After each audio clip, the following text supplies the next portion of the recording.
रमेश की एक पत्नी थी जो बहुत बोलती थी और उसके ज्यादा बोलने पर हरदम उन दोनों के बीच लड़ाई होती रहती थी। इसी कारण से रमेश अपनी पत्नी से बहुत परेशान था। एक दिन रमेश को पता चला कि पास के गांव में एक महात्मा आए हुए हैं जो बड़े ही ज्ञानवान हैं। वह हर समस्याओं को चंद मिनटों में सुलझा देते हैं। रमेश अपनी पत्नी को महात्मा के पास लेकर पास के गांव में जाता है और उनसे कहता है, महात्मा जी कृपया करके आप मेरी पत्नी को समझाइए। यह बहुत ज्यादा बोलती है, सारा दिन इसका मुंह चलता ही रहता है। मैं इसे हर रोज समझाता हूं कि कम बोलाकर शांत रहना सीख, और इसकी वजह से घर में हर रोज लड़ाई होती रहती है। महात्मा जी आप ही इसका कुछ उपाय बताइए। महात्मा जी मुस्कुराए और बोले, मैं तुम्हें इस बात को एक बौद्ध कहानी के माध्यम से समझाता हूं। इससे पहले कि आप इस बौद्ध कहानी में खो जाए, इस चैनल को सब्सक्राइब अवश्य कर ले।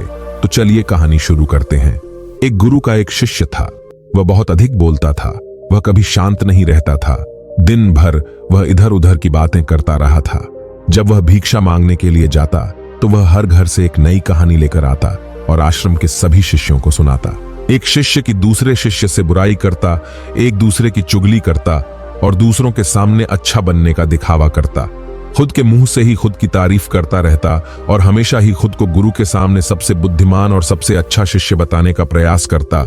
वह खुद को सभी शिष्यों से श्रेष्ठ और अलग मानता था। उसका कहना था कि मैं एक अमीर घर का लड़का हूं।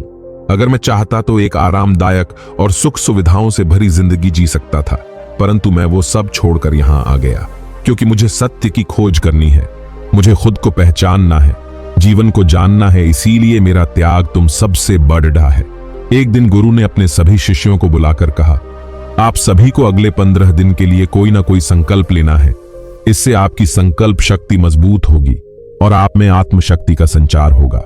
आप सभी अपनी अपनी योग्यता के अनुसार कोई सा भी संकल्प ले सकते हैं, और अगर आप में से जिसका भी 15 दिन से पूर्व संकल्प टूट जाए तो वो अपनी पुरानी दिनचर्या में वापस आ सकता है। गुरु के सभी शिष्यों ने अपनी योग्यता के अनुसार छोटे बड़े संकल्प लिए और अपने गुरु को अपने अपने संकल्प के बारे में बताकर वहां से चले गए। लेकिन ज्यादा बोलने वाला वो शिष्य खुद को सबसे अलग और बड़ा दिखाना चाहता था। वो सीधे गुरु की कुटिया में चला गया और गुरु से बोला, मैं कोई छोटा मोटा संकल्प नहीं लेना चाहता, बल्कि खुद की ही तरह एक बड़ा और महान संकल्प लेना चाहता हूं। गुरुजी कृपया आप ही बताएं, मुझे क्या संकल्प लेना चाहिए। उस शिष्य की यह बात सुनकर गुरु मुस्कुराए और बोले, क्या तुम मेरे द्वारा बताए गए संकल्प को पूरा कर पाओगे? क्या तुम्हारे लिए उस संकल्प को पूरा करना संभव होगा? शायद नहीं, वो तुम्हारे लिए संभव नहीं है। तुम उस संकल्प को पूरा नहीं कर पाओगे, इसलिए तुम खुद ही कोई संकल्प ढूंढ लो। शिष्य ने कहा, नहीं गुरुजी, आप जो भी संकल्प मुझे देंगे मैं जरूर उसे पूरा करूंगा, आप बताए तो सही। गुरु ने कहा, ठीक है, तो तुम्हें अगले 15 दिन तक चुप रहोगे, मुंह से एक भी शब्द नहीं निकालोगे, यही तुम्हारा संकल्प है। शिष्य ने कहा, गुरुजी, यह भी कोई संकल्प है। इस संकल्प को पूरा करना बहुत ही आसान है, केवल 15 दिन तक चुप ही तो रहना है। गुरुजी, कोई बड़ा संकल्प दीजिए जो मेरे लायक हो, जिसे पूरा करने में मुझे कठिनाई हो, समस्या हो। गुरु ने कहा, पहले तुम इस संकल्प को तो पूरा करके दिखाओ। शिष्य ने गुरु की बात मान ली और चुप रहने का जो संकल्प ले लिया। वह उसी समय चुप हो गया और वह कुटिया से बाहर चला गया। उसे चुप रहना बहुत आसान लग रहा था। उसने चुप रहा एक दिन तो जैसे तैसे काट लिया, लेकिन दूसरे दिन से उसके मन में न बोलने का बोझ बढ़ने लगा। तीसरे दिन उसे भारीपन महसूस होने लगा और चौथे दिन उसके अंदर एक अजीब सी बेचैनी होने लगी, क्योंकि आश्रम के आसपास सभी शिष्य एक दूसरे से बातें कर रहे थे। वो भी अपना पक्ष उनके सामने रखना चाहता था, उनकी बोलती बंद कर देना चाहता था, लेकिन उसका संकल्प उसके आड़े आ रहा था। इसलिए वह दिन भर सिर्फ मुंह और आंखें बनाता रहता। इसी तरह कुछ दिन और बीते और वह शिष्य से बीमार पड़ गया। उसका मन बेचैन होता जा रहा था। उसका कुछ भी खाने पीने तक का मन नहीं कर रहा था, वह सिर्फ बोलना चाहता था। फिर वह गुरु के पास गया और उनके सामने बैठ गया और लिखकर उन्हें बताया, गुरुजी, मैं बोलना चाहता हूं, बिना बोले मुझे शांति नहीं मिल रही है, मेरा मन बेचैन होता जा रहा है। आप मुझे चुप रहने में समस्या होने लगी है, अब मुझे बोले बिना नहीं रहा जा रहा। गुरुजी, अब मैं क्या करूं? यह संकल्प तोड़ दूं क्या? यह पढ़कर गुरु मुस्कुराए और बोले, संकल्प तो तोड़ने के लिए ही होते हैं, लेकिन जो अपने संकल्प को पूरा कर लेता है वही अपनी आंतरिक शक्ति को बढ़ा पाता है, और जो अपनी आंतरिक शक्ति को बढ़ा लेता है वह समझ और जागृति की राह पर आगे बढ़ जाता है। संकल्प का लेना भी तुम्हारे ही हाथों में था और इसे तोड़ना भी तुम्हारे ही हाथों में है। बहुत से शिष्य अपने संकल्प को तोड़कर अपनी पुरानी दिनचर्या पर वापस आ चुके हैं। अगर तुमसे यह संकल्प पूरा नहीं हो पा रहा तो तुम भी अपने संकल्प को तोड़कर अपनी पुरानी दिनचर्या में वापस जा सकते हो। लेकिन याद रखना, अगर तुम आज इस छोटे से संकल्प को नहीं संभाल पा रहे तो तुम अपनी बाकी की पूरी जिंदगी को कैसे संभाल सकोगे? मुझे इस बात पर शक है। बाकी फैसला तुम्हारे हाथों में है। गुरु की यह बात शिष्य के दिल पर लग गई। वह बिना कुछ बोले वहां से चला गया और खुद को अपनी कुटिया में बंद कर लिया। वह केवल अपने जरूरी काम के लिए ही कुटिया से बाहर निकलता, बाकी सारे समय अपनी कुटिया में ही बैठा रहता। इस तरह से 10 दिन बीत चुके थे और आश्रम के लगभग सभी शिष्यों का संकल्प अब तक टूट चुका था, लेकिन उस शिष्य का संकल्प अभी भी जारी था। जब से संकल्प लेने के बाद से अब तक उसने एक भी शब्द नहीं बोला था। आश्रम के सभी शिष्य यह देखकर हैरान थे कि आखिर इतना बोलने वाला व्यक्ति चुप कैसे हो गया। 10 दिन बीतने के बाद वह शिष्य दोबारा अपने गुरु के पास गया और गुरु को लिखकर बताया, हे गुरु जी, मैं बाहर से तो चुप हूं, लेकिन मेरे अंदर बहुत सी आवाजें हैं, शिकायतें हैं। मैं अंदर ही अंदर खुद से बात करता रहता हूं। मेरा मन तरह तरह के प्रश्न पूछता रहता है। मैं बाहर से जितना मौन हूं, भीतर से उतने ही शोर शराबे से भरा हुआ हूं। क्या इस तरह से मेरा संकल्प अभी भी जारी है? गुरु ने कहा, हां, तुम्हारा संकल्प अभी भी जारी है, लेकिन जब तक लोगों की ये आवाजें तुम्हारे कानों में पड़ती रहेगी, तुम्हारा मन बोलता रहेगा, क्योंकि इसे तो आदत है बोलने की। तुम भले ही बाहर से चुप हो, लेकिन तुम भीतर ही भीतर बोलते रहोगे। तुम्हें ही खुद को इन बातों से, इन आवाजों से दूर जाना पड़ेगा। शिष्य गुरु को प्रणाम कर वहां से चला जाता है और अगली सुबह होते ही वह अपनी कुटिया छोड़कर जंगल की तरफ चला जाता है। 15 दिन बीत जाते हैं। संकल्प का समय भी पूरा हो जाता है, लेकिन वो शिष्य वापस लौटकर नहीं आया। आश्रम में सभी को डर था कि कहीं उसे जंगली जानवरों ने खा न लिया हो। इस बीच उसे ढूंढने की काफी कोशिश की, लेकिन वो कहीं नहीं मिला। सभी शिष्यों ने मान लिया था कि जंगली जानवरों ने उसे अपना शिकार बना लिया है, लेकिन गुरु को ऐसा नहीं लगा था। एक दिन आश्रम का एक शिष्य गुरु के पास गया और बोला, गुरुजी, हमारे उस ज्यादा बोलने वाले शिष्य के साथ क्या हुआ होगा? क्या जंगली जानवरों ने उसे मार दिया होगा? गुरु ने कहा, हो सकता है कि जंगली जानवरों ने उसे अपना शिकार बना लिया हो, लेकिन उसके न लौटने की कोई दूसरी वजह भी हो सकती है। शायद उसे वो मिल गया है जिसके लिए वो गया था। शिष्य ने गुरु से पूछा, गुरुजी, क्या ज्यादा बोलना इतना हानिकारक होता है? गुरु ने कहा, इंसान के जीवन के सभी दुखों में से एक दुख ये भी है कि वो कभी शांत नहीं रह सकता।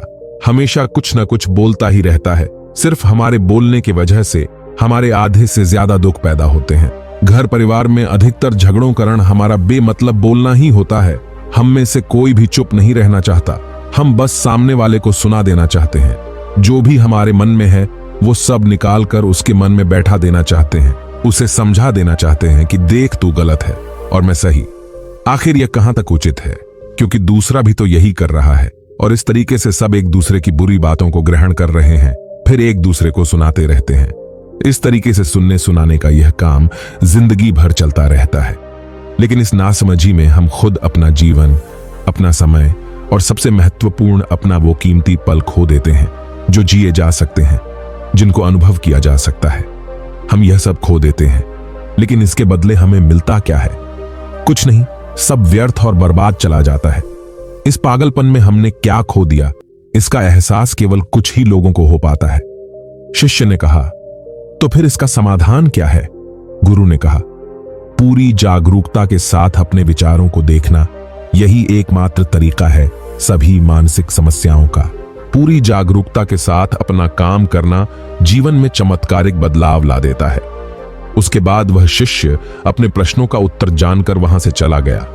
वह शिष्य जो ज्यादा बोलता था, उसे आश्रम छोड़कर गए हुए 4 महीने हो गए थे, लेकिन उसकी अभी तक कोई खबर न थी। अब तो सभी शिष्यों ने भी उसके वापस लौटने की उम्मीद छोड़ दी थी। लेकिन एक दिन वह शिष्य आश्रम लौट आया है। उसे देखकर सभी शिष्य आश्चर्य रह गए और उनकी खुशी कोई ठिकाना न रहा। लेकिन वो शिष्य अब शिष्य नहीं था जो यहां से गया था। वो कुछ और ही बनकर वापस आया था। उसके अंदर एक गजब का बदलाव महसूस किया जा सकता था। उसके चेहरे पर एक गजब सी मुस्कुराहट थी और उसके मन में बड़ी ही शांति दिखाई दे रही थी। आश्रम में आते ही सभी शिष्यों ने उस शिष्य को चारों तरफ से घेर लिया और बातें करते लग गए। उन सभी शिष्यों ने उस शिक्षा से बात करते हुए यह अनुभव किया कि अब वह पहले जैसा उतावला और ज्यादा बोलने वाला शिष्य नहीं रहा। उसके मुंह से एक एक शब्द बहुत ही सुलझे हुए और मधुरता के साथ निकल रहे थे। थोड़ी देर उन सभी शिष्यों से बात करने के बाद वह सीधा गुरु की तरफ चला गया। उसने गुरु के चरण स्पर्श किया और कहा, गुरु जी, क्या मैं अब भी मौन हूं? क्या अब भी मेरा संकल्प जारी है? गुरु ने कुछ देर तक बड़े ही ध्यान से शिष्य की आंखों में देखा और कहा, हां, तुम अब भी मौन हो। तुम्हारे मुंह से एक भी शब्द निकल नहीं रहा और तुम्हारा संकल्प अभी भी जारी है। शिष्य ने कहा, गुरुजी, जब मैं आश्रम से गया तो मैं मुंह से तो चुप था, लेकिन मेरे अंदर बहुत सी आवाजें थीं। मन में बहुत से प्रश्न थे और वो बंद नहीं हो रहे थे, तो मैं जंगल में चला गया, इस उम्मीद से कि वहां मुझे शांति मिलेगी और मेरे मन की बेचैनी कम हो जाएगी। लेकिन मैं जितना एकांत में जाता गया, मेरे अंदर की आवाज उतनी ही तेज होती गई। मेरे मन के भीतर की पुरानी से पुरानी आवाज मुझे सुनाई देने लगी। तब जाकर मैंने महसूस किया कि ज्यादा बोलकर मैं कितना गलत कर रहा था। जब मैं अपने दोस्तों, परिवार वालों और सभी शिष्यों को कितना बुरा भला कहता था, उस समय मुझे लगता था कि मैं सही कह रहा हूं। जब मैं सभी शिष्यों की एक दूसरे से चुगली करता और उनका मजाक बनाता, तब भी मुझे यही लगता था कि मैं उन सब से बेहतर हूं और मैं सही कर रहा हूं। लेकिन उस दिन मैंने पहली बार महसूस किया कि मैं कितना गलत बोलता था। काफी समय तक ये आवाजें, ये शिकायतें मेरे भीतर चलती रहीं, लेकिन धीरे धीरे करके एक दिन ये सारी आवाजें मेरे भीतर से समाप्त हो गईं। अब मैं भीतर से भी मौन हो गया। उस घने जंगल में बाहर से बोलने वाला कोई था नहीं और मेरे भीतर कोई आवाज बची नहीं थी। और उस दिन मैं पहली बार मौन का सही अर्थ समझा। मेरे चारों तरफ बहुत शांति थी। हालांकि अभी भी कुछ आवाजें आ रही थीं जो पहले भी आती थीं, लेकिन मैं उन्हें सुन नहीं पाता था। पर अब वो सभी आवाजें मुझे स्पष्ट रूप से सुनाई दे रही थीं।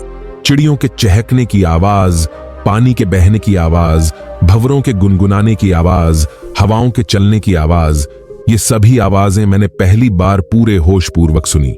मेरे चारों तरफ इतनी शांति मैंने पहले कभी महसूस नहीं की थी। तो मैंने इस शांति को भंग करने के लिए पहली बार अपने मुंह से कोई शब्द निकाला। मैं चिल्लाया, हे परमात्मा, ये कैसी शांति है?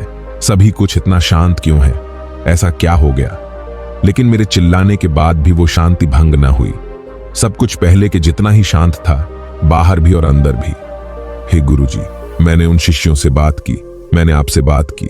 मैं बोल रहा हूं, मैं चल रहा हूं, मैं सब कुछ देख रहा हूं, लेकिन मैं अपने भीतर एकदम एकांत में हूं, मौन में हूं, भीड़ में होता हूं, तब भी मैं भीतर से अकेला शांत में होता हूं। अब मेरे मन के भीतर की सारी अशांति खत्म हो गई। अब मुझे सब कुछ सही लगने लगा। शिष्य की यह बात गुरु ध्यानपूर्वक सुन रहे थे। फिर गुरु ने कहा, जब हम बाहर की तरफ बोलते रहेंगे, भीतर अशांति ही रहेगी, लेकिन जिस दिन हम भीतर की तरफ मुड़ जाएंगे, तब हमारे मुंह से कुछ भी निकले पर हम शांत ही रहेंगे। दुनिया में जितनी भी बुराइयां हैं, ज्यादातर हमारे ज्यादा बोलने से ही उत्पन्न होती है, क्योंकि हम चुप रहना नहीं चाहते। हमें जितनी जरूरत है उससे कहीं अधिक बोलते हैं। हम सामने वाले को सुनना नहीं चाहते, बल्कि उसकी बोलती बंद कर देना चाहते हैं, और यही हमारी जिंदगी का मकसद बनकर रह जाता है। हमारी सारी ऊर्जा इस व्यर्थ के बोलने में ही बर्बाद हो जाती है। ऐसे लोगों का जीवन दुखों से भर जाता है, जो हमेशा एक दूसरे को सुनाने में लगे रहते हैं। कभी एक दूसरे को समझना नहीं चाहते, सुनना नहीं चाहते, और चुप रहना तो उन्होंने जीवन में कभी सीखा ही नहीं, क्योंकि चुप रहना उन्हें छोटा महसूस करवाता है। समाज की सभी लड़ाइयों का कारण हमारा व्यर्थ का बोलना ही है।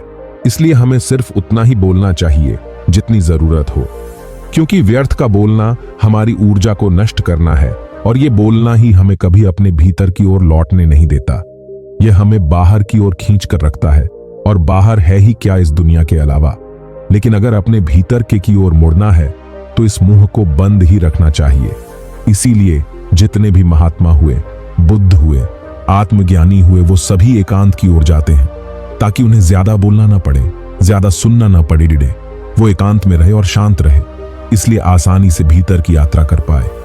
लेकिन अगर कोई चाहे तो इस समाज में रहकर भी एकांत में रह सकता है, शांत रह सकता है, परंतु इसके लिए उन्हें अपनी को ऊर्जा बचाना होगा, जिसे वह अब तक अपने व्यर्थ के शब्दों में बर्बाद कर रहे थे।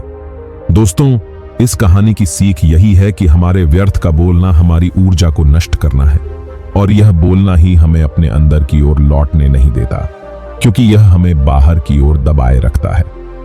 और जिन्हें अपने अंदर की यात्रा करनी है उन्हें अपने मुंह को बंद ही रखना चाहिए।